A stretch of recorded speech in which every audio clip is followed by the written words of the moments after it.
So friends, hey guys, welcome to your channel maths versus art में। तो आज हम देखने वाला है इंट्रोडक्शन ऑफ इंटीग्रेशन। तो इंटीग्रेशन का मीनिंग क्या होता है, उसका डिटेल, उसको कैसे फाइंड करते हैं, उसकी फॉर्मूला, हम सब कुछ देखने वाला है। ठीक है।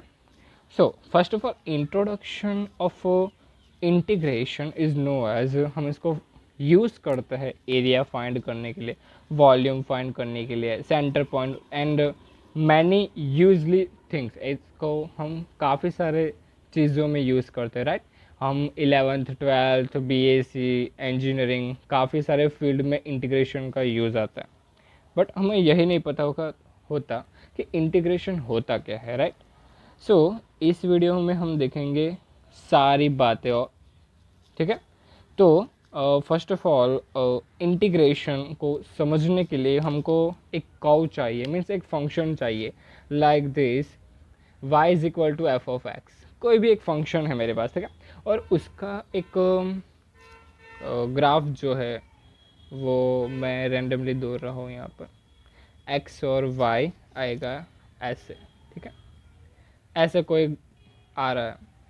तो इस इस कर्व का एरिया फाइंड करने के लिए हम इंटीग्रेशन का यूज़ करते हैं, राइट। इंटीग्रेशन क्या यूज़ करते हैं, एरिया फाइंड कर लेने के लिए, कि फंक्शन का एरिया फाइंड करने के लिए हम इसका यूज़ करते हैं।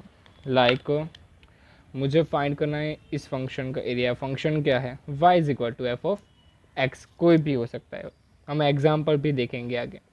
तो ये इसका एरिया हुआ, राइट, ये इसका एरिया। बट अब इंटीग्रेशन तो आपको पता है, ये एरिया फाइंड करने के लिए है, ठीक है। और इंटीग्रेशन का 2 पार्ट्स होता है। मैं आपको बताता हूँ कौन से 2 पार्ट होते हैं इंटीग्रेशन के। फर्स्ट वन इज, तो इंटीग्रेशन के 2 पार्ट्स होते हैं यहाँ पर। First one is indefined and second one is defined. So indefined में और डिफाइंड में क्या फ़र्क है, तो इनडिफाइंड में हम डिफाइन नहीं कर पाते कि इंटीग्रेशन का क्यों फाइंड कर रहे हैं, राइट। और डिफाइन में हम अलग टेक्निक या मेथड आप कह सकते हैं हम यूज़ करेंगे, वो हम बाद में देखेंगे। अभी हम देख रहे हैं इनडिफाइंड इंटीग्रल देखने वाला है, ठीक है। सो फर्स्ट ऑफ ऑल, मुझे इसका एरिया फाइंड करना है यहाँ पर। तो इसका एरिया क्या होगा आपको पता नहीं है, बट मैं आपको सिखाता हूँ। 1 मिनट। यहाँ पर काफ़ी सारे मेथड्स हैं इसको फाइंड करने के लिए, ठीक है। सो इंटीग्रेशन को फाइंड करने के लिए काफ़ी सारे मेथड्स होते हैं, लाइक स्लाइड्स। तो हम कर्व के स्लाइड्स ले सकते हैं, और वैसे भी हम एरिया फाइंड कर सकते हैं, लाइक दिस। मेरे पास एक फंक्शन है एफ ऑफ ये y is equal to f of x. तो हमें इसका एरिया फाइंड करना है, ठीक है। तो कैसे फाइंड करेंगे, फर्स्ट इज हम इसका जो है add up slide of with dx line that, यहाँ पर हम ऐसे स्लाइड्स ले लेंगे और फिर इसका एरिया फाइंड करेंगे ऐसे। बट ठीक, इसकी थिकनेस कैसे कितनी रखेंगे हम, dx जितनी रखेंगे, कितनी, मैं डेल्टा एक्स रखेंगे। इसकी जो थिकनेस है वो हम डेल्टा एक्स जितनी रखेंगे। बट यहाँ पर आप देख रहे हो कि हम तो चाहिए बस ये कर्व चाहिए, राइट, इतना ही चाहिए एक कर्व। बट यहाँ पर ये बार जा रहा है, देखो यहाँ पर। तो ये हम ये इसको यूज़ नहीं कर सकते क्योंकि हमें इतना ही एरिया चाहिए, बट हमको ये यहाँ पर ज़्यादा एरिया मिल रहा है जो हमें नहीं चाहिए। तो हमें ये dx जो है वो थोड़ा कम करना पड़ेगा। मीन्स इसका आंसर एक्यूरेट तो नहीं आने वाला, आपको भी पता है, राइट। तो हम क्या करेंगे, अब दूसरा कर्व लेंगे, एफ ऑफ एक्स ऐसे, y is equal to f of x. अब इस बार क्या करेंगे, हम इसकी जो स्लाइड्स है वो हम छोटी कर देते हैं। मीन्स उसकी जो थिकनेस है वो हम छोटी छोटी कर दे, ऐसे ऐसे कर देते हैं। फिर क्या आएगा, ऐसे हम करें तो हमको मिलेगा ऐसे ऐसे ऐसे। फिर भी यहाँ पर आप देखो इस कर्व से बाहर जा रहा है, इसकी हमने थिकनेस जो थी वो इतनी बड़ी थी, बट यहाँ पर हमने कम कर दी, डेल्टा एक्स हमने कम कर दिया, फिर भी यहाँ पर तो ये तो बाहर ही जा रहा है ना, तो ये भी हम यूज़ नहीं कर सकते, राइट। तो हम क्या करते हैं पता है आपको, हम कर्व जो है, हमने जो कर्व लिया हुआ है f of y is equal to f of x, हम क्या करते हैं कि ये जो स्लाइड है इसकी थिकनेस हम एकदम स्मॉल ले लेते हैं, एकदम स्मॉल, मतलब ये एक लाइन ले लेते हैं, यही एक लाइन ले लेते हैं, या पास पास में ऐसे एक लाइन ले लेते हैं, यहाँ पर एक लाइन ले लेते हैं, यहाँ पर खड़ी खड़ी सब कुछ खड़ी यहाँ पर। तो क्या होगा कि यहाँ पर भी ऐसा ही होगा, राइट। मैं यहाँ पर फटाफट दो रहा हूँ, ऐसा बाहर नहीं जाएगी, बट यहाँ पर बाहर तो जाएगी, बट इस इनसे और इनसे कम जाएगी, राइट। इसमें एक्यूरेट आंसर नहीं मिलेगा, इसमें भी नहीं मिलेगा, बट इसमें एकदम एक्यूरेट आंसर मिलेगा हमको, ठीक है। तो हमने इस बार क्या किया, इसकी जो थिकनेस थी स्लाइड की वो हमने ले ली डेल्टा एक्स। क्या ले ली, डेल्टा एक्स। डेल्टा एक्स का मीनिंग क्या होता है कि हमने उसका डेरिवेटिव लिया, डेरिवेटिव से उसकी वैल्यू जो हो वो छोटी हो गई, ठीक है। तो इसका आंसर हमको एक्यूरेट मिलेगा इन दोनों के मुकाबले से। इसलिए हम क्या करते हैं, इंटीग्रल के पीछे हम क्या लिखते हैं, डी एक्स लिखते हैं। क्यों लिखते हैं डी एक्स, क्योंकि हमने ये स्लाइड जो है वो एकदम छोटी छोटी ली है, उसका एरिया हमने छोटा छोटा लिया है, इसलिए, राइट। तो हम एक एग्जाम्पल देख लेते हैं, एक एग्जाम्पल देख ले तो ज़्यादा समझ में आएगा। तो हमने जो ये मेथड यहाँ पर की, स्लाइड में हमने डी एक्स ले लिया, इस मेथड को कहते हैं इनडिफाइंड इंटीग्रल, राइट। तो हमें अब क्या होता है, इसमें इंटीग्रल का रिवर्स प्रोसेस जो है वो डेरिवेटिव मिलता है, और डेरिवेटिव का रिवर्स प्रोसेस हमको मिलता है इंटीग्रल। कैसे, वो मैं आपको बताता हूँ। तो देखो, what is the integral of 2x, यहाँ पर मैंने 2x एक ले लिया, इसका इंटीग्रल क्या होगा आपको पता है। तो ये मैंने ले लिया ऐसे 2x और यहाँ पर आएगा dx क्यों, क्योंकि हम यहाँ पर स्लाइड एकदम छोटे छोटे ले रहे हैं, इसलिए। अब आपको पता है इसकी फॉर्मूला क्या होगी, n+1 divide by n+1, right. तो इसका यहाँ पर होगा प्लस सी होगा, यहाँ पर सी क्या है वो भी हम बाद में देखेंगे, समेशन क्यों, यहाँ पर ये नोटेशन क्या है वो भी हम देखने वाला है। तो इसका क्या होगा, ये 2 हमने बाहर ले लिया, तो इसका होगा यहाँ पर 1 है तो 1+1 is equal to 2 divide by 2 d plus C. तो ये तो गया, क्या हुआ इसका x² प्लस सी मिला, क्या मिला इसका x² प्लस सी। अब इसका आप डेरिवेटिव करो, क्या करोगे आप डेरिवेटिव, तो derivative with respect to x से करेंगे तो क्या होगा, यहाँ पर होगा 2x, और यहाँ पर एक कांस्टेंट है तो कांस्टेंट का होता है 0, राइट। क्या मिला हमको बाद में, यही तो मिला ना। तो क्या किया हमने, यहाँ पर हमने 2x का x² मिलता है, ये हमने किया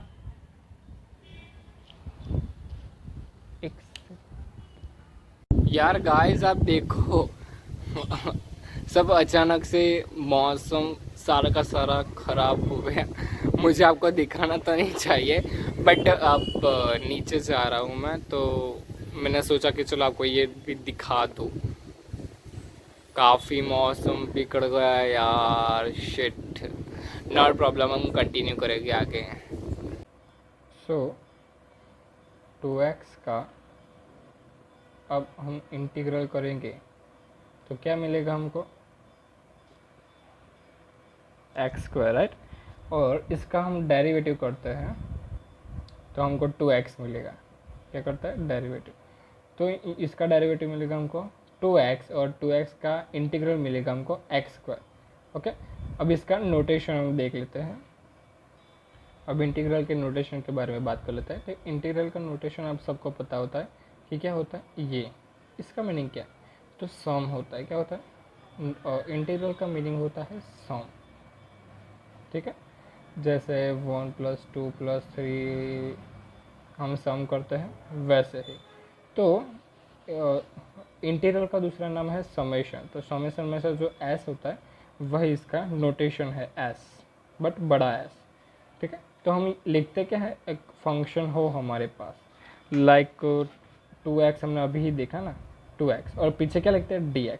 तो dx क्या है, अभी हमने देखा ही कि अब इंटीग्र ये है हमारे पास एक function x and y F of x. तो हम इसकी स्लाइड एकदम पतली पतली लेंगे dx जितनी। तो ये सारी स्लाइड का समेशन अब करते हैं, यहाँ पर क्या करता है समेशन। ठीक है, तो ये क्या इंडिकेट करता है, सारी स्लाइड का समेशन। इन सारी स्लाइड का हम समेशन करेंगे इसमें। ठीक है, तो आपको नोटेशन पता चल गया इसका। तो यहाँ पर ये क्या इंडिकेट करता है, इंटीग्रल सम। ये जो हम फंक्शन जो पुट करते हैं वो, और ये तो होता है स्लाइड अलोंग एक्स। ठीक है, तो अब इसका हम इंटीग्रल करेंगे, इसका अब हम इंटीग्रल कर दे तो क्या होगा वो भी देख लेते हैं। अगर हम इसका इंटीग्रल कर दे तो क्या होगा, 2 कॉमन x² 2 और plus C, oh sorry for this, plus ये 2 कैंसिल, x² प्लस सी। तो यहाँ पर हम प्लस सी क्यों लिखते हैं, तो यहाँ पर हम प्लस सी क्यों लिखते हैं, इंटीग्रल में क्यों हम प्लस सी लिखते हैं, तो वो भी हम देख लेते हैं। Okay, so we write our answer as x², but why plus c? So c is basically known as a constant of integration. Because of all the function was derivative is x 2x.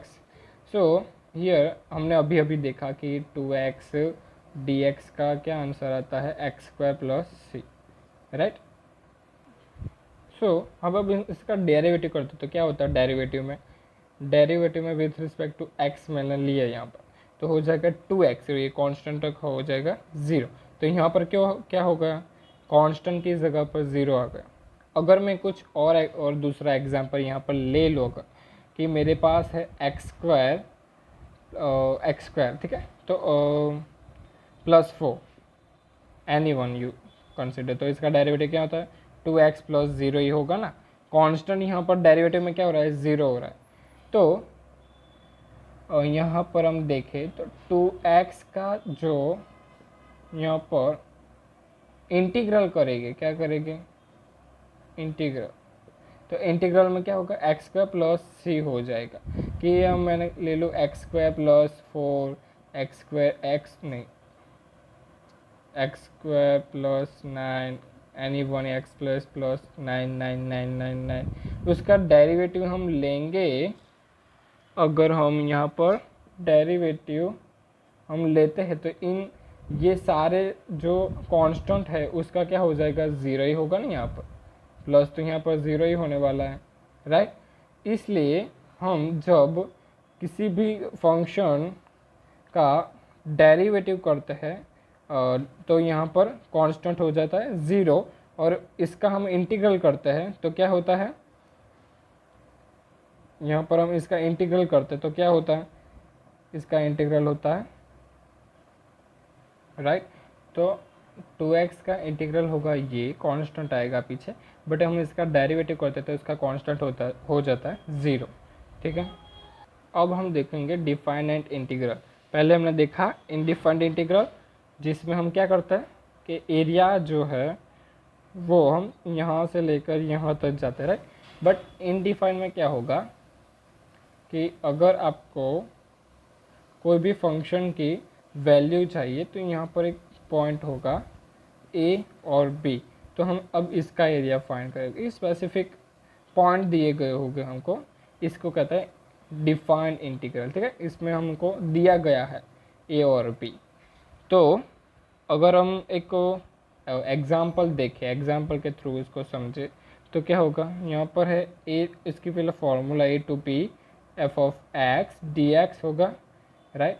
फिर okay चलो तो हम ले लेते हैं यहाँ पर, ये मान लो ये 1 है, ये 2 है, मान लो कंसीडर ही करना कि y is equal to 2x है, 2x ऐसे नहीं आएगा, ऐसे आएगा, ठीक है। तो 1 to 2x dx का इसका इंटीग्रल क्या होगा, तो आपको भी पता है, मैंने अभी अभी तो कहा कि यहाँ पर एक्स स्क्वायर, क्या एक्स स्क्वायर ही रहेगा 1 और 2, तो upper limit 2 square minus lower limit means 4 minus 1 is equal to 3। तो आप यहाँ सोचेंगे कि मैंने यहाँ पर क्यों प्लस सी नहीं लिखा, मैंने क्यों इनडिफाइंड इंटीग्रल में प्लस सी नहीं लिखा यहाँ पर, राइट। तो क्यों मैंने यहाँ पर प्लस सी नहीं लिखा, आप वो देखेंगे। तो यहाँ पर समझना चाहते हो तो देखो कि इन केस ऑफ, हम एक केस पर्टिकुलर ले लेते हैं कि यहाँ पर 2x dx हम इनडिफाइंड इंटीग्रल से लेंगे, यहाँ पर हमको लिमिट नहीं दी गई तो इसको इनडिफाइंड इंटीग्रल कहेंगे हम, ठीक है। तो इनडिफाइंड इंटीग्रल में हमको दिया, यहाँ पर इसका डेरिवेटिव इंटीग्रल होता है एक्स स्क्वायर प्लस सी इनडिफाइंड में, ठीक है। तो यहाँ पर अब ले कंसिडर कर लो कि x की जगह पर हम 1 ले लेते हैं, तो क्या होगा 1 स्क्वायर मीन्स 1 प्लस सी होगा, राइट। और ऐसे ही 2x dx में x की जगह पर हम 2 ले ले तो क्या होगा 4 प्लस सी ले, ठीक है। तो अब हम इसको, अब हमको क्या करना पड़ेगा, इतना एरिया चाहिए, तो इतने एरिया में से इतना एरिया हमको माइनस करना पड़ेगा, ये पूरा एरिया में से इतना एरिया जो मैं माइनस कर दूंगा यहाँ पर। तो क्या होगा मेरे पास 4 प्लस सी माइनस 1 प्लस सी, तो क्या हुआ मेरे पास 4 प्लस सी माइनस 1 माइनस सी, तो यहाँ पर क्या सी तो कैंसिल हो गया, तो 4 माइनस 1 ही रहा, तो क्या हुआ 3। तो देखा आपने मैंने क्यों डिफाइंड इंटीग्रल में प्लस सी नहीं लिखता, इसका और इसका आंसर आप देखो सेम है, ठीक है। इसलिए हम इन डिफाइंड इंटीग्रल में प्लस सी नहीं लिखते हैं। अब हम एक लास्ट एग्जांपल देख लेते हैं। तो यहाँ पर हमारे पास है पैराबोला, तो पैराबोला कौन सा होगा, ये वाला मीन्स वर्टिकल होगा, अप साइड ऐसे ऐसा होगा। तो हमको इसका एरिया फाइंड करना है, राइट, इसका एरिया फाइंड करना है। तो हम कैसे करेंगे, अगर हमको यहाँ पर लिमिट दी गई हुई है, यहाँ पर यहाँ इतना से इसका फाइंड करना है, तो क्या होगा integration of 0 to 1 x square dx, ठीक है। तो क्या होगा अब इसका, हमको फॉर्मूला तो पता है n+1 divide by n+1 plus C, but यहाँ पर हम प्लस सी नहीं लिखते, क्यों, क्योंकि हमको इन डिफाइंड इंटीग्रल दिया गया हुआ है। तो यहाँ पर 2 है तो +1 करेंगे तो क्या होगा 3 होगा, तो x³ divide by 3 0 to 1 upper limit minus lower limit, तो हमारे पास आंसर क्या आया 1/3। ओके, सो फ्रेंड्स, आपको ये वीडियो थोड़ा भी अगर पसंद आया हो, थोड़ा भी सीखने को मिला तो प्लीज़ इसको लाइक करें, अपने फ्रेंड्स के साथ इसको शेयर करें, जिससे आप मुझे इतना तो कर सकते हैं आप मेरे लिए। तो प्लीज़ इसको लाइक कर दीजिए और हमारे चैनल को सब्सक्राइब कर दीजिए मोर अपडेट के लिए, मोर मैथ्स के वीडियो देखने के लिए, और आर्ट के भी वीडियो आप देख सकते हैं मेरे चैनल के, ठीक है। सो बाय बाय।